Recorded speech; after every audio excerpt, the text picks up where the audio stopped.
10-এর chapter 9 দ্বিঘাত করণীর কোষে দেখি 9.2-এর 3, 4, 5 এই তিনটি দাগের অঙ্ক সলভ করতে চলেছি। এর আগের ভিডিওতে আমরা 1 এবং 2 এই অঙ্কগুলো সলভ করেছি। এখন আমরা তারপর থেকে 3, 4, 5 এই তিনটি দাগের অঙ্ক সলভ করব। তো দেখো, যেমন ফার্স্ট ভিডিওতে আমরা 1 এবং 2 এর অঙ্কগুলো সলভ করার জন্য 3-4টে জিনিস একটু রিভিশন দিয়ে নিয়েছিলাম, যেগুলো আমরা কনসেপ্টের ভিডিওতে শিখেছিলাম। ঠিক সেরকমই তোমাদের এখানেও 2-3টে জিনিস একটুখানি আগে বুঝে নিতে হবে। দেখো, একটা বলেছিলাম যে করণী নিরসন উৎপাদন, করণী নিরসক উৎপাদক, উৎপাদক কি? ওকে, ধরো তোমাকে একটা করণী বলল √x, তাহলে এই যে করণী, সেই করণীটির করণী নিরসন উৎপাদক কি হবে? মানে অ্যাকচুয়ালি এই যে √x, এই রুটটাকে সরাতে গেলে একে এমন কি জিনিস দিয়ে গুণ করতে হবে যাতে করে এই রুট সরে যাবে। তো সেটা বলেছিলাম যে যদি √x হয় তাহলে তোমাকে √x দিয়েই গুণ করতে হবে। ক্লিয়ার? যদি সিঙ্গেল সংখ্যা হয়। এবার যদি তোমাকে এটা এরকম দিত √5, তাহলে √5 এর করণী নিরসক উৎপাদক কি হবে? √5 হবে। যদি 3 হয় তাহলে কি হবে? √3 হবে। বোঝা গেল? অর্থাৎ করণী নিরসন উৎপাদক সেটাই হবে যেটা হচ্ছে সে নিজে, এবং একেই বলা হয় যে ক্ষুদ্রতম উৎপাদক। অর্থাৎ এটাই হলো সেই সংখ্যা যেটা সব থেকে ছোট, ক্ষুদ্রতর উৎপাদক, যেটা দিয়ে গুণ করলে করণী নিরসন উৎপাদক, যেটা দিয়ে গুণ করলে তুমি এই সংখ্যাটার করণীটাকে সরিয়ে দিতে পারো। কিরকম? ধরো তুমি √3 ইন্টু √3 করবে, তাহলে আমরা আগের ভিডিওতে শিখেছিলাম যে √3 ইন্টু √3 মানে কি? শুধু 3। তাহলে আমাদের করণী কিন্তু সরে গেল। এই গেল একটা পোর্শন। এখন তোমাদের আরেকটা জিনিস একটু বুঝতে হবে, যে সেটা হচ্ছে করণী নিরসক উৎপাদক কি। কিরকম ভাবে? দেখো, এটা আমরা শিখেছি সিঙ্গেল সংখ্যায়। এটাই যদি এরকম দিত √x প্লাস √y, তাহলে এইটা দিয়ে তোমায় যদি বলে যে এর করণী নিরসন উৎপাদন কি হবে, উৎপাদক কি হবে, তখন তুমি কি করবে? তো এটা ভালো করে শিখতে হবে, ভালো করে মাথায় রাখবে যে এখান থেকে কি করা যায়। অর্থাৎ এই যে সংখ্যাটি, এই সংখ্যাটির 3টে করণী নিরসন উৎপাদন হতে পারে, উৎপাদক হতে পারে। কি কি? দেখো, 1 নম্বর হচ্ছে, মাথায় রাখো ভালো করে কি করে করছি, যে কোনো একটা সংখ্যার সাইন চেঞ্জ করলেই হবে। যেমন √x কি আছে? প্লাস, তাহলে একে করে দাও -√x প্লাস √y, হয়ে গেল একটা। 2 নম্বর করতে পারো, √x-টাকে রেখে দাও, এই y-টাকে মাইনাস করে দাও, সেটাও তোমার হয়ে গেল। 3 নম্বর হতে পারে, দুটোই তুই সাইন চেঞ্জ করে দাও, অর্থাৎ -√x মাইনাস √y। এই তিনটেই হলো কিন্তু করণী নিরসক উৎপাদক। কিন্তু এদের মধ্যে এই যে সংখ্যাটি রয়েছে, এইটা একটু ইম্পর্টেন্ট। এটাকে বলা হয় অনুবন্ধী করণী, অনুবন্ধী করণী। কারণ তোমাদের কিছু কিছু কোয়েশ্চেন আছে যেখানে ডিরেক্টলি ওরা বলে দেবে যে অনুবন্ধী করণী দিয়েই করতে হবে। অনুবন্ধী করণীটা কি সেটা দেখো, যে এটা ভালো করে বুঝে নাও। ধরো তোমাকে বলল √5 প্লাস 3, এর অনুবন্ধী করণী কি হবে? তাহলে অনুবন্ধী করণী হলো শুধুমাত্র যার গায়ে রুট আছে, যার গায়ে রুট আছে, মানে করণীর যে সংখ্যাটি, সেই সংখ্যাটির সাইনটাকে চেঞ্জ করে দাও, সেটাই হচ্ছে অনুবন্ধী করণী। তাহলে √5 প্লাস 3, শুধুমাত্র 5-এর গায়ে রুট আছে, তাহলে কি হয়ে যাবে? এটা 5 যেহেতু প্লাসে আছে, এটা হবে -√5 প্লাস 3, হয়ে গেল অনুবন্ধী করণী। এটা যদি এরকম দিত 5 প্লাস √3, তাহলে এর অনুবন্ধী করণ কি হতো? 5 মাইনাস √3, শুধু যার গায়ে রুট থাকবে তাকে চেঞ্জ করব। এটা যদি এরকম হতো √5 প্লাস √3, তাহলে কি করবে? দুটোরই চেঞ্জ হবে, √5টা মাইনাস হয়ে যাবে এবং -√3 হবে। এটা যদি এরকম দিত -√5 মাইনাস √3, তাহলে কি হতো? +√5 প্লাস √3। এই জিনিসগুলো একটু ভালো করে কিন্তু বুঝে নিতে হবে, এগুলো কিন্তু ভীষণ ইম্পর্টেন্ট, এই কনসেপ্টগুলো ক্লিয়ার থাকা দরকার রয়েছে। এবার যদি তোমায় কিছুই না বলে দেয়, যখন তুমি বড় অঙ্কগুলো সলভ করবে, তখন তুমি শুধুমাত্র এইটাকে মনে রাখবে, যে এইটা শুধুমাত্র মাঝখানের সাইনটাকে চেঞ্জ করে দেবো, সেই উৎপাদক দিয়ে কিন্তু আমরা অঙ্কগুলো সলভ করব যখন বড় অঙ্কগুলো করব। আর নর্মালি যখন ওরা চাইবে যে এর দুটো উৎপাদক বলো, তখন তুমি দুটো বলবে। যখন বলবে শুধু অনুবন্ধীকরণই বলো, তখন শুধু অনুবন্ধীকরণীটা বলবে। ঠিক আছে, যখন অনুবন্ধীকরণী বাদ দিয়ে অন্য কিছু চাইবে তখন অন্যগুলো বলবে। অর্থাৎ এই পোর্শনটুকু খাতায় সুন্দর করে টুকে নাও, তাহলে কিন্তু তোমার কনসেপ্ট আরো ভালো করে ক্লিয়ার হয়ে যাবে। এবারে আমরা 3, 4, 5-এর অঙ্কগুলোকে সলভ করব। তো এইগুলো কিন্তু বুঝতে হবে, এগুলো না বুঝে অঙ্ক করা মানে বোকামি, কারণ শুধু অঙ্ক করে কোনো লাভ নেই। তোমাকে কনসেপ্ট ক্লিয়ার করে অঙ্ক করতে হবে, তবে তুমি পরীক্ষার হলে যেরকমই অঙ্ক আসুক না কেন তুমি ইজিলি সলভ করতে পারবে। ওকে, তো চলো এবারে আমরা কোষে দেখির অঙ্কগুলোকে সলভ করি। দেখো 3-এর এর দাগের অঙ্ক কি বলেছে, বলেছে যে 3-এর এ √5 এর করণী নিরসক উৎপাদক √x হলে x এর ক্ষুদ্রতম মান কত হবে হিসাব করে লিখি, এবং যেখানে x একটি পূর্ণ সংখ্যা। ক্লিয়ার? তো দেখো বলেছে ওরা √5 এর করণী নিরসক উৎপাদক, তাহলে √5 এর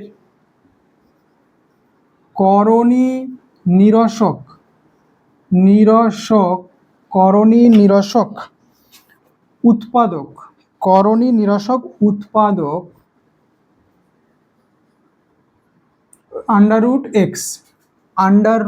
√x। ক্লিয়ার?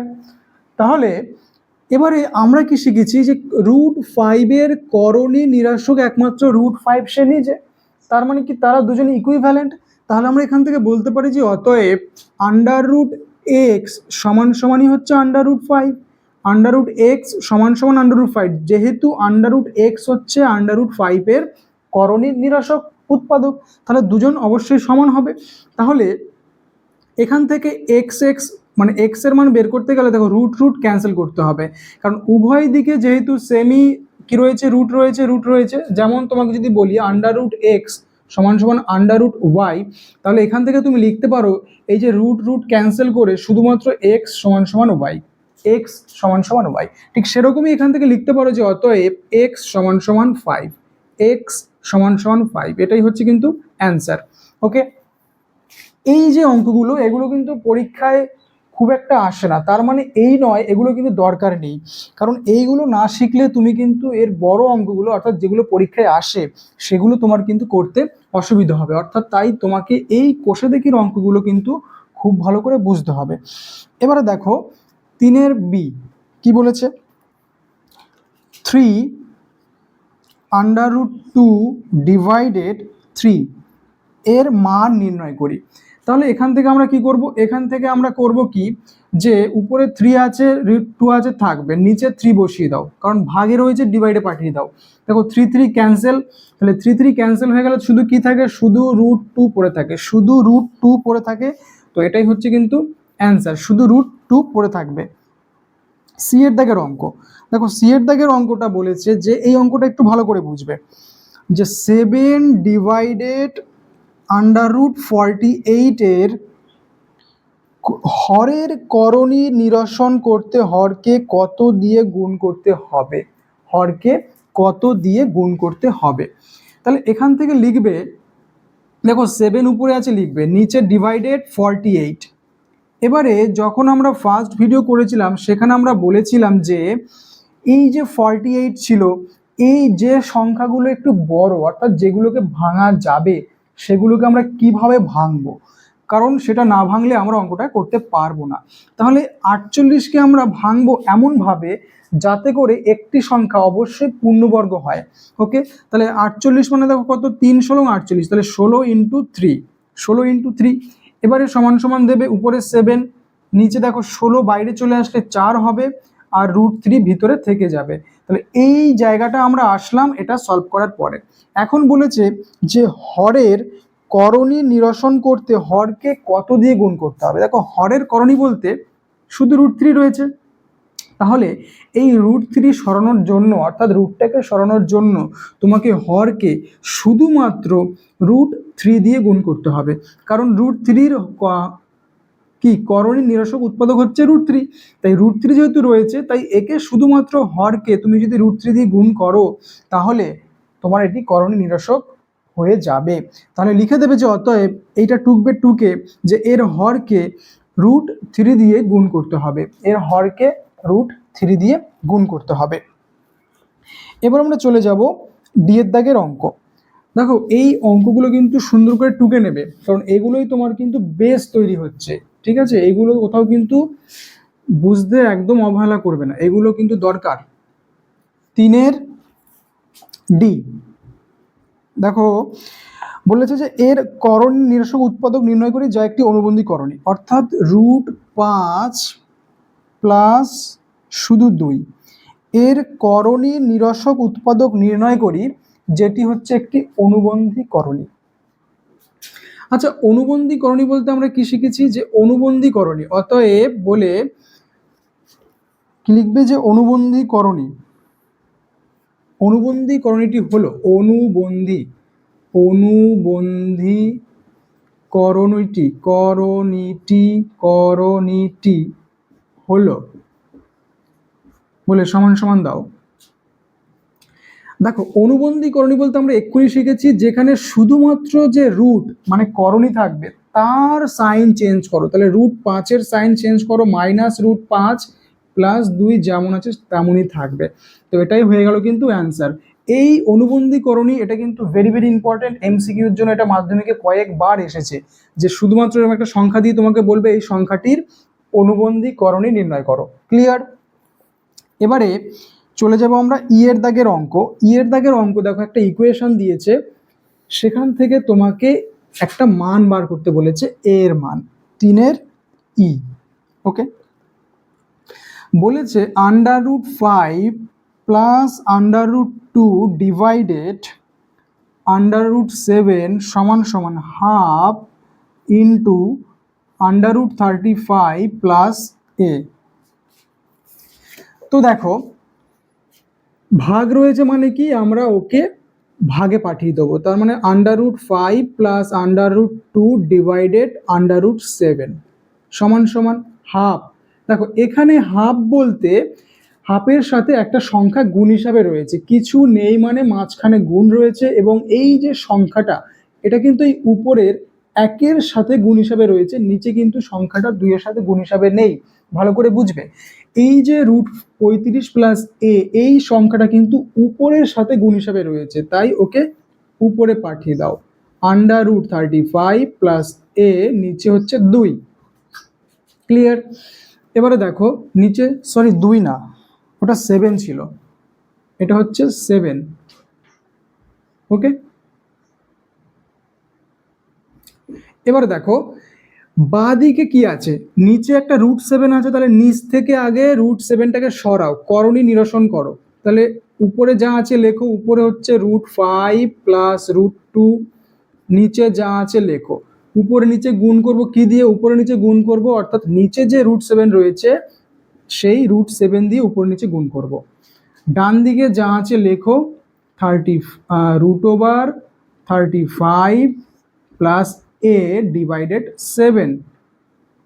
ওকে, এবারে দেখো √7 মানে নিচে কত হয়ে গেল? 7। √7 নিচে কত হয়ে গেল? 7 হয়ে গেল। এবারে উপরে গুণ করে দাও, এই √7 দিয়ে √5 গুণ করলে কত হবে? √35, কারণ 5 সাথে 35 আন্ডাররুট থেকে যাবে, প্লাস 7 দুগুণে 14 √14 সমান সমান √35 প্লাস এ ডিভাইডেড 7। উভয় দিক থেকে নিচে নিচে 7 কেটে গেল, তাহলে কি থাকে? √35 প্লাস √14 সমান সমান √35 প্লাস এ। উভয় দিক থেকে √35 কেটে গেল, তাহলে শুধুমাত্র এ সমান সমান কত? 14। তাহলে লিখে দেবে যে অতএব এ সমান সমান √14। এটাই হচ্ছে অ্যান্সার। ক্লিয়ার? এই যে অঙ্কটা করলাম, এই যে এই বাঁ দিকটাতে ডান দিকটাতে বড় অঙ্ক ঠিক এরকম ফরম্যাটেই থাকে, তোমাকে জাস্ট করণী করতে হবে, করণী করে ক্যালকুলেশন করতে হবে, সেখান থেকে তোমাকে মান বের করতে হবে। ক্লিয়ার? তো এবারে আমরা 3 ই করলাম, এবারে আমরা কত করব? এফ করব। 3 এফ, দেখো 3 এফ কি বলেছে? বলেছে যে 5 √3 - 2 এর হরের একটি করণী নিরসক উৎপাদক লিখি যা অনুবন্ধী করণী নয়, যা অনুবন্ধী করণী নয়। অর্থাৎ এই যে হরে যেটা রয়েছে, হরে কত রয়েছে দেখো √3 + 2, এই √3 আমি পুরো ডিটেলসে বলে দিই। দেখো এর তিনটে করণী হতে পারে। কি কি? একটা হচ্ছে -√3 - 2 যা আছে, আর একটা হয়ে গেল √3 + 2, আর একটা হচ্ছে কত হতে পারে √3 মাইনাসটা চেঞ্জ হয়ে গেল +√2। ওকে, এটা হতে পারে। কি কি হতে পারে? একটা ফার্স্টে হচ্ছে তুমি রুটের সাইনটা চেঞ্জ করো, মানে প্রথম সংখ্যাটা সাইন চেঞ্জ করবো। তারপর একটা হচ্ছে কি হতে পারে, প্রথম সংখ্যাটার সাইনটা চেঞ্জ করব না, শেষের সংখ্যাটা সাইন চেঞ্জ করব। আর একটা হচ্ছে কি দুটো সংখ্যার সাইনও চেঞ্জ করতে পারি। এবারে তোমাকে বলেছে যে একটি করণী লিখি, একটি অনুবন্ধী করণী লিখি, একটি করণী নিরসক উৎপাদক লিখি যেটি অনুবন্ধী করণী নয়। এবারে এই যে সংখ্যা, এই সংখ্যাটার এটা হচ্ছে অনুবন্ধী করণী, তাহলে এটা তোমাকে লিখতে বারণ করেছে, এটা বাদ দিয়ে তোমাকে যে কোনো একটা লিখতে বলেছে। তাহলে তুমি এদের মধ্যে যে কোনো একজনকে লিখে দেবে, হবে। তুমি এটা লিখে দেবে, তাতেই হবে। ক্লিয়ার? তো 3-এর F কমপ্লিট হলো। এবার 4-এর দাগের অঙ্ক দেখো। 4-এর দাগের অঙ্ক কি বলেছে যে 9 - 4√5 এবং আর একটা বলেছে -2 - √7 মিশ্র দ্বিঘাত করণীদ্বয়ের অনুবন্ধী করণী লিখি। অর্থাৎ এই দুজনেরই অনুবন্ধী করণী, এরও অনুবন্ধী করণী, এরও অনুবন্ধী করণী। ঠিক আছে, তাহলে এর অনুবন্ধী করণী কি হবে? দেখো শুধুমাত্র রুটের সাইন চেঞ্জ করব, তাহলে 9 এর জায়গায় থাকবে, মাইনাসটা হয়ে গেল +4√5। দেখো প্রথমটা কিন্তু আমাদের হয়ে গেল। দ্বিতীয়টা কি করব?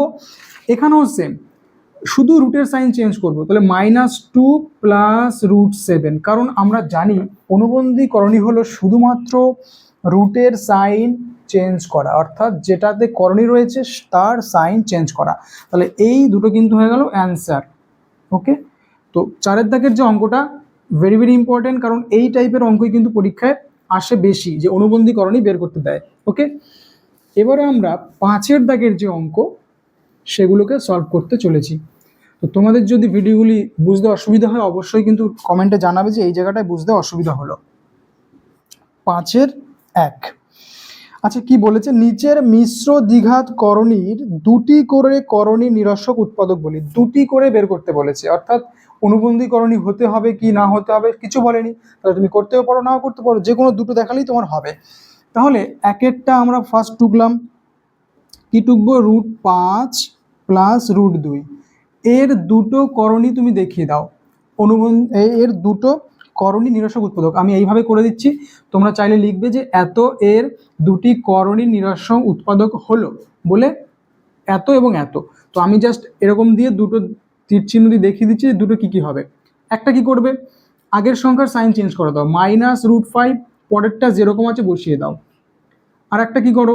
প্রথমটা যেরকম আছে বসিয়ে দাও, পরেরটা শুধু সাইন চেঞ্জ করে দাও। দুটো হয়ে গেল 2। এই ফরম্যাটে সবগুলো করে নিতে পারবে। 3-এরটা কি আছে দেখো, 13 + √6। 13 + √6 কি করবে? ফার্স্ট হচ্ছে একটা সংখ্যার সাইন চেঞ্জ করো, প্রথমটা, তাহলে 13টাকে মাইনাস করে দাও +√6। তারপরেরটা কি করো? 13টাকে যেরকম আছে বসিয়ে দাও -√6। 3-এরটা কি আছে দেখো, বলেছে যে √8 - 3। তাহলে কি করবে? এর একটা করবে -√3 -3, আর একটা করবে শুধু √8 + 3। একটার আগের সংখ্যার সাইন চেঞ্জ করবে, একটা পরের সংখ্যার সাইন চেঞ্জ করবে। ক্লিয়ার? তোমরা কিন্তু 4-এরটাকে HW দিলাম, এটা তোমরা করবে, করে কমেন্টে জানাবে যে এর দুটি করণী নিরসক উৎপাদক কি হবে। ওকে, তো আজ আমরা এখানেই শেষ করছি। নেক্সট পার্টে আমরা তোমাদের কোষে দেখি 9.2-এর 6, 7, 8 যে 3টে অঙ্ক বাকি আছে, 3টে দাগের অঙ্ক, এগুলোকে সলভ করবো এবং এগুলো কিন্তু ভালো করে শিখতে হবে, কারণ এইগুলো দেখবে তুমি কিছুটা পরের যে কোষে দেখির সাথে কিছুটা সম্পর্ক রয়েছে, অর্থাৎ এইগুলো দিয়ে ওখানে কিন্তু করতে হবে। ওকে, তো আজ এখানে শেষ করছি, দেখা হচ্ছে নেক্সট ভিডিওতে। সকলে ভালো থাকবে।